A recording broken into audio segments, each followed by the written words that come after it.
பதவி பிரமாண வாக்கியங்களை பார்த்து வாசித்துத்தான் பதவி பிரமாணம் எடுப்பது எல்லா நாடுகளிலும் எல்லா மாநிலங்களிலும் உள்ள வழக்கம். ஒரே ஒரு மனிதர் தான் அந்த பதவி பிரமாணத்தை பார்க்காமல் பதவி பிரமாணம் எடுத்தவர் ஒரே ஒருவர் தான். அவர் அமெரிக்க நாட்டினுடைய குடியரசுத் தலைவராக கருப்பர் இனத்திலிருந்து வந்த பராக் ஒபாமா. அவர் அந்த இதை பார்க்காம பதவி பிரமாணம் எடுத்தார். ஆனால் முக்கியமான 2 சொற்களை சொல்லாமல் விட்டுவிட்டார்.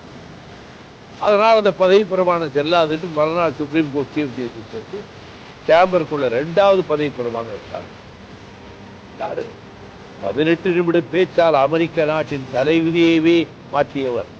கோடிக்கணக்கான அமெரிக்கர்களுடைய இதயங்களை தன் 18 நிமிட உரையால் ஈர்த்து கவர்ந்தவர். அப்பேற்பட்ட சொற்பொழிவாளர். அதை ஒழுங்கா சொல்ல முடியாம 2 வார்த்தை எடுத்தார். ஆனால் நம்முடைய தமிழ்நாட்டிலே முதலமைச்சராக இப்பொழுது பொறுப்பேற்ற பதவி பிரமாணம் செய்து கொண்டார் மரியாதைக்கு மாண்புமிகு ஜோசப் விஜய் அவர்கள் அந்த பதவி பிரமாண வாசகங்களை பார்க்காமலே அழுத்தம் திருத்தமாக எந்த இடத்திலும் எங்கே வார்த்தை பிசகி விடுமோ என்ற ஒரு தயக்கம் இருந்தாலே வார்த்தை தவறும். அழுத்தம் திருத்தமாக உச்சரித்து அந்த பதவி பிரமாணத்தை அவர் மேற்கொண்ட போட்டு பார்த்தார்.